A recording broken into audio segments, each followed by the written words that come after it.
Good evening mga kapuso! Nakiisa ang ating Kapuso Navy Reservist gaya ni Dingdong Dantes sa pamimigay ng relief goods ng GMA Kapuso Foundation sa Marikina.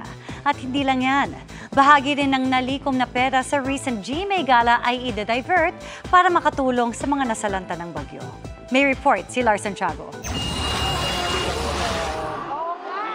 Suot ang kanilang uniforme bilang Navy Reservists. Dumating sina Dingdong Dantes, Rocco Nasino at Miss Universe Philippines 2021 Beatrice Luigi Gomez sa Malanday Elementary School sa Marikina para makatuwang ng GMA Kapuso Foundation sa pamimigay ng relief goods sa mga binaha dahil sa habagat na pinalakas ng bagyong Karina.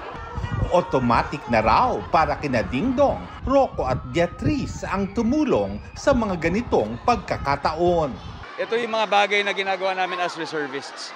One of the few things that we do as reservists, kaya kung saan mo may pangangailangan, ando kami, especially sa GMA Kapuso Foundation right now, dito po sa Marikina. Mukhang nakakapaghatid kami ng ngiti dito, so malaking bagay na yun para sa amin. Ako personally, as a Cebuana, personal ko naranasan ito in 2021 during Odette.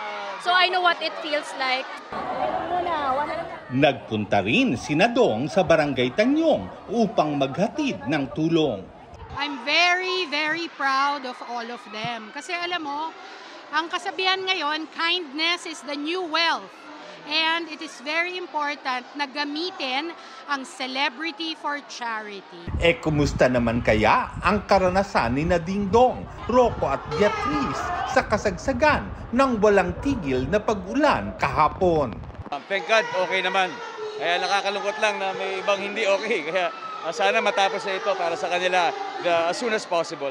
Okay naman, kami sa Antipolo okay naman, pero malakas na hangin, pero hindi ako hindi makababala ng tao para tumulong. So nakita ko talaga yung lumaragas ang Marikina River. We were just fortunate na medyo malayo kami sa area and mataas yung tinitira namin. Pero nakakaawa talaga yung mga naging affected. Para sa GMA Integrated News, Lars Santiago, nakatutok 24 oras.